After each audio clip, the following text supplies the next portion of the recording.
নমস্কার, আমি Debashis home coaching Bangla education আর ইউটিউব চ্যানেলে তোমাদের সকলকে স্বাগত জানাই। দেখো, আজকে আমরা একটি most important and knowledgeable video নিয়ে তোমাদের সামনে উপস্থিত হয়েছি। কেন আজকের এই ভিডিওটি মোস্ট ইম্পর্ট্যান্ট? তার কারণ হচ্ছে আজকের এই ভিডিওতে আমরা আলোচনা করব কিভাবে এমসিকিউ পড়তে হয়। সেকেন্ড যে পয়েন্ট নিয়ে আমরা আলোচনা করব সেটা হচ্ছে এমসিকিউ পড়ার সঠিক নিয়ম কী। থার্ড পয়েন্ট রয়েছে কিভাবে এমসিকিউ পড়লে সহজেই মনে থাকবে। এমসিকিউ যার ফুল ফর্ম হচ্ছে মাল্টিপল চয়েস কোশ্চেন। তো দিন দিন কিন্তু চাকরি পরীক্ষায় এমসিকিউ কোশ্চেনের ওয়েটেজ বেড়েই চলেছে। কিছু কিছু পরীক্ষা রয়েছে যেখানে এমসিকিউ কোশ্চেন জিজ্ঞেস করা হয় না, ডেসক্রিপটিভ কোশ্চেন হয়, কিন্তু জেনারেলি মেন পরীক্ষাতে প্রায় সমাপ্ত চাকরি পরীক্ষাতে প্রিলিতে কিন্তু এখন এমসিকিউ কোশ্চেনই জিজ্ঞেস করা হচ্ছে।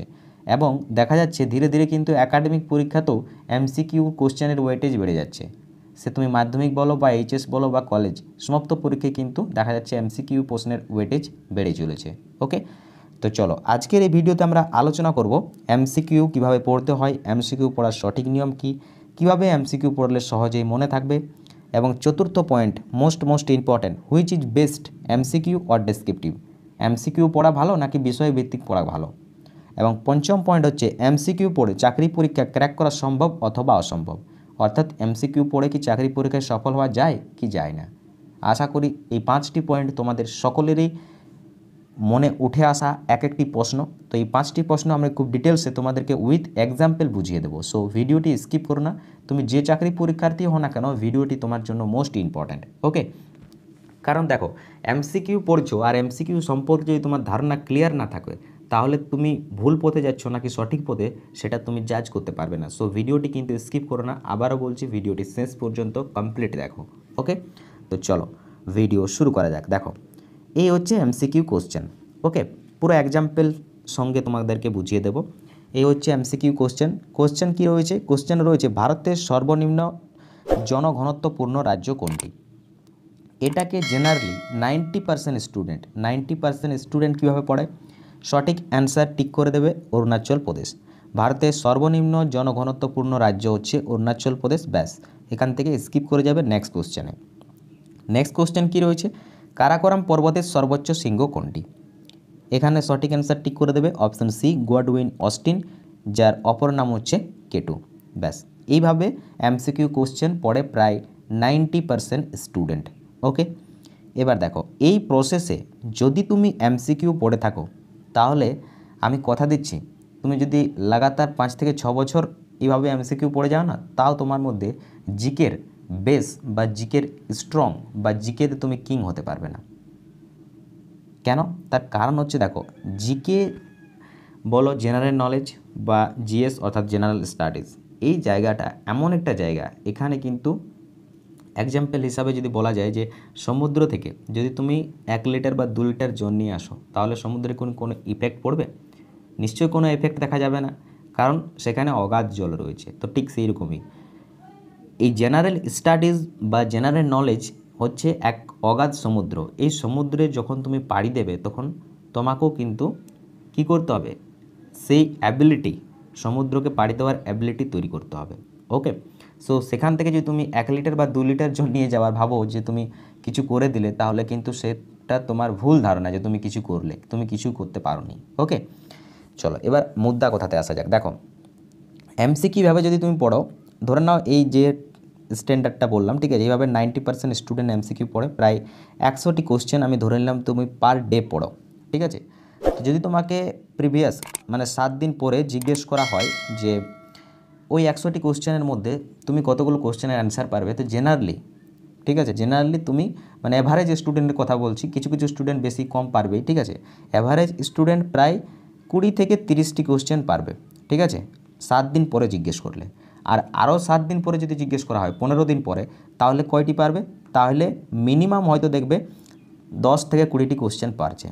কিন্তু যদি তুমি এমসিকিউ এইভাবে পড়ো যেভাবে আমি তোমাদেরকে পড়াচ্ছি এখন, দেখো এবার দেখো তোমাদেরকে আমি বোঝাবো যে কিভাবে এমসিকিউ কোশ্চেন পড়তে হয়, এমসিকিউ কোশ্চেন কিভাবে পড়লে তোমার বেশি থেকে বেশি তথ্য মনে থাকবে, এমসিকিউ প্রশ্ন পড়ার সঠিক কৌশল কী।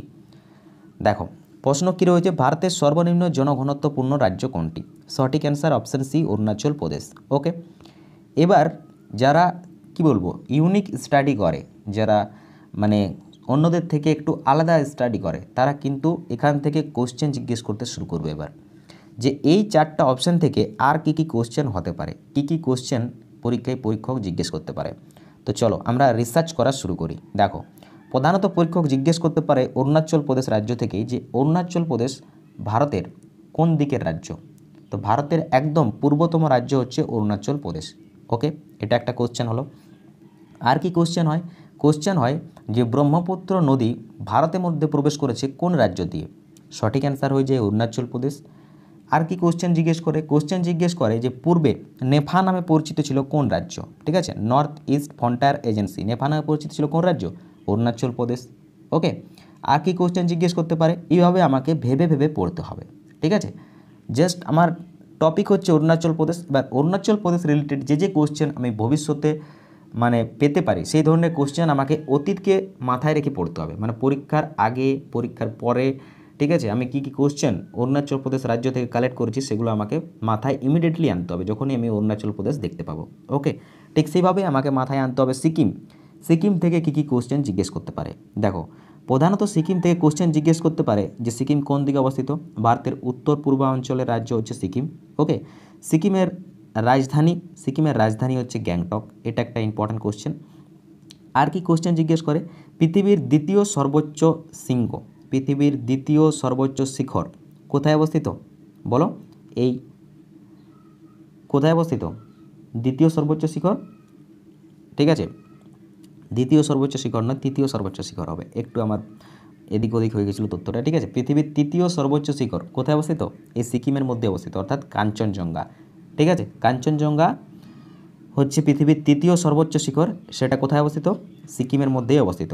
আর যদি তোমাদেরকে জিজ্ঞেস করে যে ভারতের মধ্যে অবস্থিত সর্বোচ্চ শিখরের নাম কি, তখন কিন্তু সঠিক অ্যান্সার হয়ে যাবে কাঞ্চনজঙ্ঘা। কেন বলা হয়? ঠিক আছে, সেটা আমি পরের কোশ্চেনে তোমাদেরকে বুঝিয়ে দেবো। ঠিক আছে, আজকের আমি যে স্ট্যাটিক জিকের ক্লাস করিয়েছি সেখানে কিন্তু এই তথ্যটা আলোচনা করেছি আমি, কেন বলা হয় কাঞ্চনজঙ্ঘাকে ভারতের মধ্যে অবস্থিত সর্বোচ্চ শিখর, কেটুকে কেন বলা হয় না। ওকে, তো তোমরা স্ট্যাটিক জিকের ক্লাসটা দেখে নেবে। এবার দেখো, আর কি কোশ্চেন জিজ্ঞেস করতে পারে? সিকিমের বৃহত্তম শহরের নাম, এটাও কিন্তু গ্যাংটকেই হয়ে যাবে। ঠিক আছে, সিকিমের মধ্যে রয়েছে কাঞ্চনজঙ্ঘা জাতীয় ন্যাশনাল পার্ক। ঠিক আছে, আর কি কোশ্চেন জিজ্ঞেস করতে পারে? সিকিমের উচ্চ আদালত, সিকিম উচ্চ আদালত, সিকিম হাইকোর্ট। ঠিক আছে, সিকিমের মধ্যে চিফ মিনিস্টার বর্তমানে কে রয়েছেন? প্রেম সিং তমান রয়েছেন সিকিমের বর্তমানে সিএম। ঠিক আছে, গভর্নর কে রয়েছেন? গঙ্গা প্রসাদ রয়েছেন। যেহেতু এই ধরনের কোশ্চেন কিন্তু রেলওয়ে পরীক্ষায় জিজ্ঞেস করে। ঠিক আছে, আর কি কোশ্চেন জিজ্ঞেস করতে পারে সিকিম থেকে? বলো, সিকিম থেকে আর কি কোশ্চেন জিজ্ঞেস করতে পারে? সিকিমে এক প্রাচীন উপজাতি দেখতে পাওয়া যায়, যে প্রাচীন উপজাতিটাকে লেপচা বলা হয়। লেপচা প্রাচীন উপজাতি কোথায় দেখতে পাওয়া যায়? সিকিমের মধ্যে দেখতে পাওয়া যায়। আপাতত আমার এই কোশ্চেনগুলো সিকিম রাজ্য থেকে মাথায় এলো। ওকে, এইভাবে আমি গোয়াকেও পড়বো, যে গোয়া থেকে আর কি কোশ্চেন আমার মাথায় আসছে। ঠিক আছে, দেখো, গোয়া থেকে আমি সর্বপ্রথম যেটা মাথায় আনবো সেটা হচ্ছে যে ভারতের আয়তনের দিক থেকে সব থেকে ক্ষুদ্রতম রাজ্য হচ্ছে গোয়া। আচ্ছা দেখো, আবার একটা কোশ্চেন মনে পড়ে গেল সিকিম থেকে। সিকিম হচ্ছে জনসংখ্যার দিক থেকে সব থেকে ক্ষুদ্রতম রাজ্য। সিকিম হচ্ছে জনসংখ্যার দিক থেকে সবচেয়ে ক্ষুদ্রতম রাজ্য। ওকে, দেখো এইভাবে পড়তে হবে, তাহলে কি হবে? পড়তে পড়তে কোশ্চেন মনে আসবে। এই যে দেখো, অটোমেটিক আমার মনে পড়ে গেলো সিকিম থেকে আরও একটি কোশ্চেন। তো চলো এবার আমরা গোয়াতে ফিরে আসি। গোয়া হচ্ছে আয়তনে ভারতের সবথেকে ক্ষুদ্রতম রাজ্য। ঠিক আছে, আর জনসংখ্যার দিক থেকে চতুর্থ ক্ষুদ্রতম রাজ্য, মনে রাখবে। এবার দেখো, কোশ্চেন জিজ্ঞেস করে যে গোয়া পর্তুগিজদের থেকে কত সালে স্বাধীন হয়? দেখো, গোয়াতে পর্তুগিজরা ইংরেজদের আগে এসেছিল এবং ইংরেজদের পরে গিয়েছিল। প্রায় 1500 খ্রিস্টাব্দে গোয়াতে পর্তুগিজরা তাদের বসতি স্থাপন করে এবং 1961 সালে গোয়া থেকে পর্তুগিজরা গিয়েছিল। ঠিক আছে, গোয়াকে ভারত সরকার স্বাধীন করে পর্তুগিজদের থেকে 1961 সালে। আর তারপর গোয়া ভারতের রাজ্যে পরিণত হয় কবে? 1987 সালে, মনে রাখবে 1987 সালে গোয়া ভারতের অঙ্গরাজ্যে পরিণত হয়।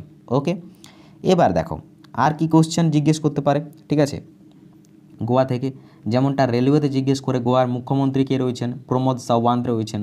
গোয়ার গভর্নর কে রয়েছেন? সত্যপাল মালিক। ঠিক আছে, আচ্ছা গোয়ার রাজধানী কোথায়? পানাজি হচ্ছে গোয়ার রাজধানী। এগুলোও মনে রাখবে। ঠিক আছে, এবার দেখো অপশান ডি থেকে কি কোশ্চেন পরীক্ষায় জিজ্ঞেস করতে পারে? তেলেঙ্গানা থেকে কি তথ্য মাথায় আসছে? চলো দেখো, প্রথমে আসবে তেলেঙ্গানা হচ্ছে ভারতের প্রবীণতম রাজ্য, অর্থাৎ প্রবীণ নয়, নবীনতম রাজ্য।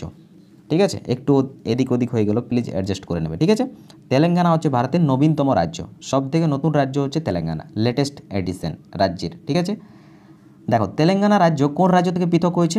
অন্ধ্রপ্রদেশ থেকে। তেলেঙ্গানার রাজধানী কোথায়? তেলেঙ্গানার রাজধানী হচ্ছে হায়দ্রাবাদ, মনে রাখবে তেলেঙ্গানার রাজধানী হচ্ছে হায়দ্রাবাদ, আর বৃহত্তম শহর হচ্ছে হায়দ্রাবাদ। হায়দ্রাবাদকে কি বলা হয় বলো, কিসের সিটি বলা হয় হায়দ্রাবাদকে? হাইটেক সিটি নাকি ইলেকট্রন সিটি? ঠিক আছে, দেখি কে কে পারবে, কমেন্টে জানাবে তো। এবার দেখো আর কি কোশ্চেন জিজ্ঞেস করতে পারে। হায়দ্রাবাদের বর্তমানে মুখ্যমন্ত্রী কে রয়েছেন? কে চন্দ্রশেখর রাও রয়েছেন হায়দ্রাবাদের মুখ্যমন্ত্রী। হায়দ্রাবাদের আর বলছি, তেলেঙ্গানার মুখ্যমন্ত্রী। ঠিক আছে, তেলেঙ্গানার মুখ্যমন্ত্রী রয়েছেন কে চন্দ্রশেখর রাও।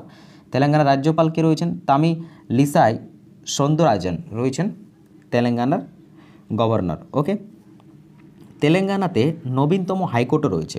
ঠিক আছে, তেলেঙ্গানার অমরাবতীতে নবীনতম হাইকোর্ট রয়েছে, যেটা হচ্ছে 25তম হাইকোর্ট, মনে রাখবে। ঠিক আছে, বর্তমানে ভারতে হাইকোর্টের সংখ্যা হচ্ছে 25টি। ওকে, আচ্ছা আর কি কোশ্চেন জিজ্ঞেস করতে পারে তেলেঙ্গানা থেকে? ঠিক আছে, তেলেঙ্গানা থেকে আর কোনো কোশ্চেন আপাতত মনে আসছে না। ঠিক আছে, তো এইভাবে যখন তুমি পড়বে, দেখো একটা এমসিকিউ থেকে আমি কতগুলো কোশ্চেন তোমাদেরকে আলোচনার মাধ্যমে বললাম। এটা হচ্ছে সেলফ স্টাডি করার একটা ইউনিক পদ্ধতি, যেটা তুমি যদি অ্যাপ্লাই করো তো ডেফিনেটলি তুমি এইভাবে যদি 1 বছর পড়ে দাও না, তো জিকেতে তোমার যে ভিতটা তৈরি হবে, মানে সেখানে ভালো থেকে ভালো স্টুডেন্ট কম পড়ে যাবে এইভাবে যদি পড়ো। হ্যাঁ, এইভাবে পড়লে তোমার পার ডে হয়তো কয়টি কোশ্চেন হবে? ঠিক আছে, পার ডে হয়তো তুমি 50টি এমসিকিউ কোশ্চেন করতে পারবে কমপ্লিট, কিন্তু 50টির সাথে যে তথ্যগুলো তুমি আলোচনায় করবে, সেই আলোচনাগুলো তোমার মাথায় এমনভাবে গেঁথে যাবে, পরীক্ষায় যে কোশ্চেনেই পড়ুক তুমি সলভ করে দেবে। আর এটাই হচ্ছে মানে পড়ার সবথেকে বেস্ট মানে কৌশল বলতে পারো বা ট্রিক বলতে পারো, যেটাতে তুমি ভালো স্কোর করতে পারবে জিকে জিএস থেকে। দেখো এই জন্য আমি তোমাদেরকে বলি যে ক্লাসে কোন স্যার কোন শিক্ষক কত এমসিকিউ কোশ্চেন করাচ্ছে সেটা ইম্পর্ট্যান্ট নয়। এমন অনেকও টিচার রয়েছে যারা 5 মিনিটে তোমাকে 50টি কোশ্চেন পড়িয়ে দেবে, 5 মিনিটে 50টি কোশ্চেন পড়িয়ে দেবে জাস্ট এমসিকিউ। ঠিক আছে, র্যান্ডামলি বলে যাবে ভারতের সর্বনিম্ন জনঘনত্বপূর্ণ রাজ্য অরুণাচল প্রদেশ, কারাকোরাম পর্বতের সর্বোচ্চ শৃঙ্গ কাঞ্চনজঙ্ঘা, এইভাবে সেটা সেট পড়ে যাবে। ঠিক আছে, কিন্তু সেইভাবে যদি তুমি পড়ো তাহলে তোমার মাথায় কোশ্চেন থাকবে না, এক পড়বে এক বেরিয়ে যাবে। আর যদি তুমি এইভাবে পড়ো, ধরে নাও কোনো টিচার তোমাকে 5টি এমসিকিউ কোশ্চেন পড়াচ্ছে, 5টি এমসিকিউ কোশ্চেনে যদি এইভাবে আলোচনা করে তাহলে তার সর্বনিম্ন সময় লেগে যাবে 30 মিনিট। ঠিক আছে, দেখো অলরেডি এই ভিডিওটি 8 মিনিট প্লাস হয়ে গেছে। ঠিক আছে, মানে 8 মিনিট বলতে আমার এই কোশ্চেনটি আলোচনা 8 মিনিট প্লাস হয়ে গেছে। তো ভাবো একটা 5 মিনিট মানে কী বলবো 5 মিনিট নয়, একটা এমসিকিউ কোশ্চেন পড়াতে গিয়ে আমার 8 মিনিট সময় লেগে গেল। তো এইভাবে যদি আমি 5টা কোশ্চেন পড়াই তো আমার ডেফিনেটলি 30+ মিনিট লাগবে।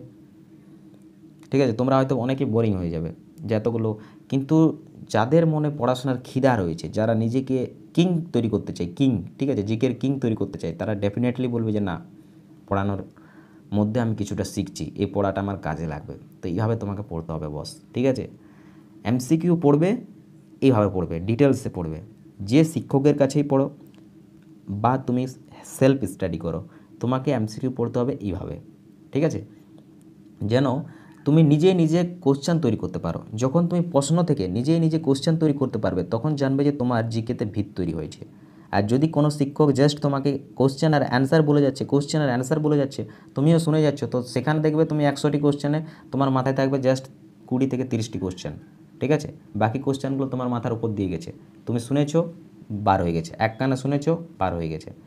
তো চেষ্টা করবে এইভাবে পড়ার। ঠিক আছে, তো তোমরা যদি চাও যে এইভাবে ক্লাস করাতে, ঠিক আছে, তো আমি এইভাবে ক্লাস করাতে পারি। ঠিক আছে, কিন্তু তোমাদের সাপোর্টের প্রয়োজন রয়েছে, কারণ বেশিরভাগ ছাত্রছাত্রী কিন্তু এই ধরনের ক্লাস মানে পছন্দই করে না, জানি না কেন। ঠিক আছে, দেখো আমি জেনারেলি আমাদের যে প্রত্যেকদিন সকালবেলা স্ট্র্যাটেজিকের ক্লাস হয়ে থাকে সেখানে আমি 10টি এমসিকিউ কোশ্চেন সংগ্রহ করি, কিন্তু সেই 10টি এমসিকিউ কোশ্চেনের সাথে যদি তোমরা ভিডিওটি কেউ প্রথম থেকে শেষ পর্যন্ত দেখে থাকো তাহলে বুঝতে পারবে প্রায় 50 থেকে 60টি কোশ্চেন, এমনও হয় কোনো ক্লাসে 70 থেকে 60টি কোশ্চেন আলোচনা হয়।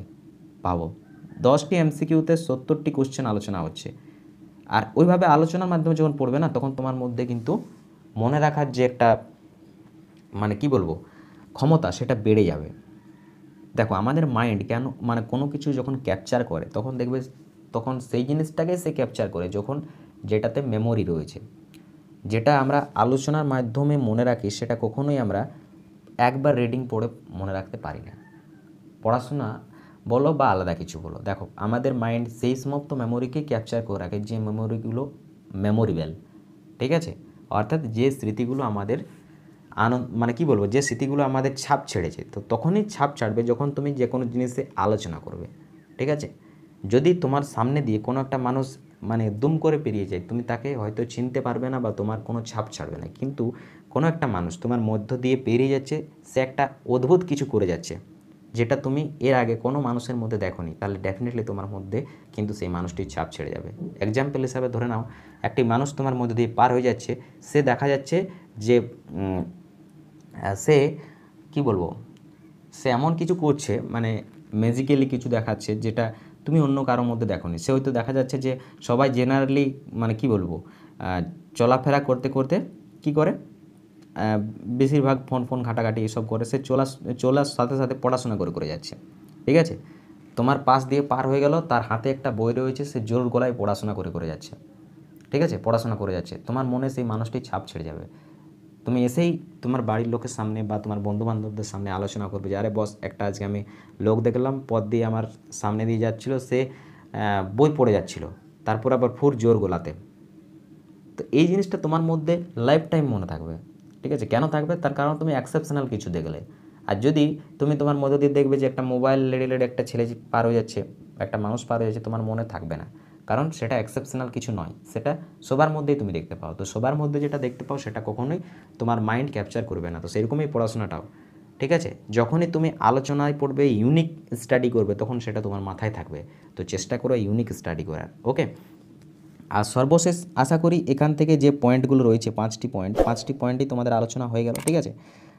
4 নম্বর পয়েন্ট আর 5 নম্বর পয়েন্ট আলোচনা হয়নি, ডেসক্রিপটিভ নাকি এমসিকিউ কোনটা বেস্ট। দেখো, ডেসক্রিপটিভ যদি পড়ো সেটা খুবই ভালো, ওর কোনো বিকল্প পথ নেই, descriptive is the best process.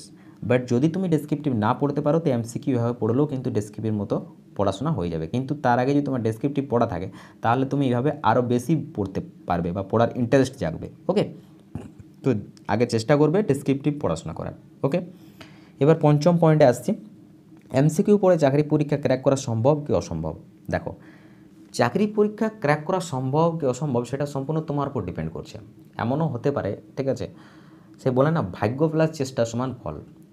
ধরে নাও তোমার সাথে লাক কাজ করছে, ঠিক আছে, তুমি পরীক্ষাতে দেখবে পরীক্ষাতে স্কোর ভালো হয়ে যেতে পারে তোমার, কখন জানো, এমসিকিউ পড়ে। ধরে নাও তুমি লাস্ট 7 ডেজতে যে 500টি বা 1000টি এমসিকিউ কোশ্চেন পড়লে, তার মধ্যেই পরীক্ষায় দেখা গেল প্রায় 10 থেকে 15টি কোশ্চেন কমন পেয়ে গেলে, হতেও তো পারে, ঠিক আছে, বলা যায় না। তখন তোমার পরীক্ষা ভালো হয়ে যাবে। কিন্তু যদি তুমি কমন না পাও, তাহলে কিন্তু তোমার পরীক্ষা খারাপ হতে কেউ আটকাতে পারবে না। এটাই হচ্ছে এমসিকিউ পড়ার মানে একটা কী বলবো, অ্যাডভান্টেজ বা ডিসঅ্যাডভান্টেজ বলতে পারো। আর যদি তুমি ডেসক্রিপটিভ পড়ো, তাহলে সেখান থেকে তোমার বাদ পড়বে না, ঠিক আছে। ধরে নাও তুমি মৌর্য বংশ পড়ছো, তো মৌর্য বংশ থেকে যে কোশ্চেন হয়, সেই কোশ্চেনগুলো তো তোমার সব পড়া রয়েছে, যে কোশ্চেনই দেখো না কেন তুমি পরীক্ষায় করবে, কিছু না কিছু সলভ করবে। আর পড়াশোনা রিলেটেড করে যখন তুমি পড়বে, ডেসক্রিপটিভ পড়া মানে রিলেটেড করে পড়া, তখন তোমার অটোমেটিকলি মাথায় বেশি থেকে বেশি তথ্য মাথায় থাকবে। তার জন্য ডেসক্রিপটিভ পড়া বেস্ট। তারপর ডেসক্রিপটিভ যখন ক্লিয়ার হয়ে যাবে সিলেবাসটা, তখন তুমি এমসিকিউতে এসে যাও, ঠিক আছে। তখন এমসিকিউতে যে প্রসেসটা বললাম সেই প্রসেসে এমসিকিউ পড়ো, দেখবে একদিন তুমি জিকের কিং হয়ে যাবে, কিং, ঠিক আছে। জিকেতে তোমার সাথে টক্কর দেওয়ার মতো আর কেউ থাকবে না, ওকে। তো আশা করি আজকের এই ভিডিওটি লেন্থি হলো, তোমাদের ভিডিওটা কিছুটা উপকারে এসেছে, ভিডিওটি থেকে কিছুটা মোটিভেট হয়েছো, কিছুটা শিক্ষা পেয়েছো। তো যাই হোক, আজকের এই ভিডিওর আলোচনা আমাদের এখানেই শেষ হলো। যদি ভিডিওটি ভালো লাগে তো একটা লাইক করবে। আর কোনো কোশ্চেন সম্বন্ধে মানে তোমাদের যদি মনে কোনো প্রশ্ন উঠে থাকে, ভিডিও সম্বন্ধে কোনো কিছু ফিডব্যাক দেওয়ার থাকে, তো সেটা কমেন্ট বক্সে জানাবে। তোমাদের প্রত্যেকের ফিডব্যাক আমার কাছে মোস্ট ইম্পর্ট্যান্ট, চেষ্টা করবে একটা ফিডব্যাক দেওয়ার, ওকে। আর দেখা হচ্ছে পরে ভিডিওতে, তো তখন ভালো থেকো, সুস্থ থেকো, নিজের খেয়াল রাখো, সর্বদা মোটিভেট থেকো, সফলতা এখানে একদিন আসবে। জয় হিন্দ, বন্দে মাতরম।